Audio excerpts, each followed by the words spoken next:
There's the green light. We're up. Max here. We need to end birthright citizenship, and we need to do it yesterday. Today, the Supreme Court dealt us a crushing blow by sanctioning birthright citizenship. What does that mean? It means if you're born in America, you're a citizen. That's simple. But it's not that simple in reality. Do you understand? The end of birthright citizenship would put a $1 trillion industry out of business. Well, in countries like China, Brazil, Mexico, and the host of African nations, birthright citizenship is a growth industry. Let me give you an example. All right, here we go. I lived in China for a long time. I've been back recently. And in China, there's a company that goes by the name of Be an American. That's right. It's a company that advertises everywhere except on TV or radio because they're more tightly controlled by Beijing. They scroll ads on the sidewalk, spray paint them on the sides of buildings.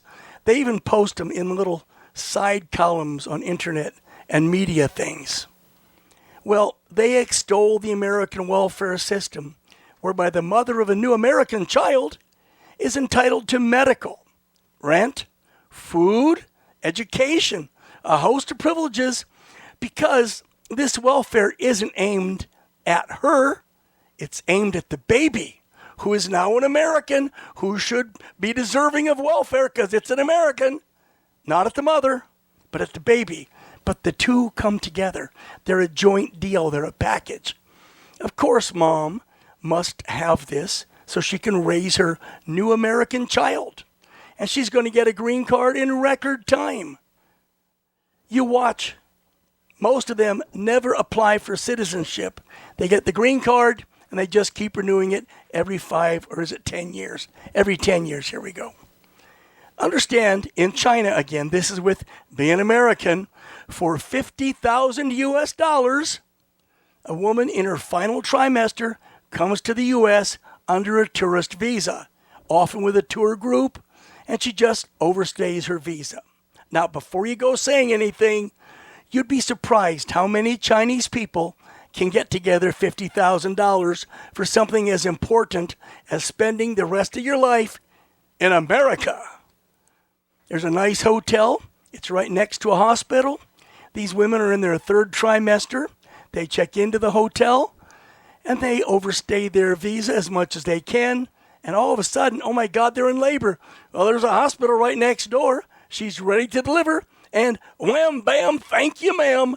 Her child is a United States citizen, and Border Protection people aren't even going to think about deporting the mother of a U.S. citizen. That's how it works. Time and again, similar schemes are playing out. While the Chinese way is the safest and the most elegant in execution, Brazil's is almost as efficient and mother-safe as China's. Then there are the motor-driven caravans where illegals from South America, Central America, Mexico, all those guys south of the border slip in over unpatrolled or under-patrolled parts of the border where the women, often within days of birth, are taken to emergency rooms in American hospitals, like notably in Texas, Arizona, New Mexico. Understand? Any state bordering Texas has hospitals, and they'll tell you they're being overrun with pregnant illegal aliens ready to drop that baby on U.S. soil. Yeah. By law, a hospital must administer medical treatment to anyone in danger. Okay? Now, there are a few more dangerous or unpredictable conditions than birthing of a child. So they go in, oh my God. The hospital says, here's another one that can't pay. They don't even speak English. Oh, my Dios, whatever the hell, okay? There are few more unpredictable and potentially life-endangering conditions than childbirth. With the Supreme Court of the U.S., SCOTUS, shooting down the president's attempt to put an end to this odious and ungodly, expensive as hell practice by saying that born in America is born an American. Yeah, no shit.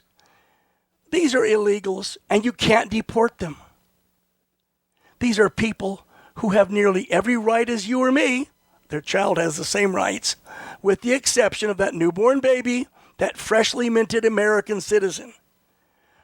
Well, the Supreme Court has ruled. There's nothing more the president can do. Our only hope now is for Congress to enact legislation, Senate to ratify it, and move it to the president for signature. President Trump will sign it if it gets that far. And you know what?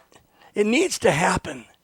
Not yesterday, today. Now, we have got to get Congress off their ass and start crafting legislation, craft it, draft it, send it to the Senate, get it ready so we can stop this $1 trillion a year industry feeding off of us. Because remember, when that baby is born, who pays the hospital bill? It's not Maria. It's not Wango. It's not Gula Kunta Kinte. No, it's you and me, the taxpayers. We pay for it. Some hospitals in Texas have had to close because there's not enough contributing money to keep them open. And that just increases the load on more hospitals. Who do you think is paying for their rent, for their groceries, for education, maybe an automobile voucher, free medical, free everything? Gee, an honorably discharged veteran from the United States Marine Corps, I don't get free education and free dental. No, they get free dental. They get continuing ed at any age. But you know what? Maybe they're just more important than our veterans. Maybe it's just a case where we should roll over, stick our butts in the air, and give up. What do you think?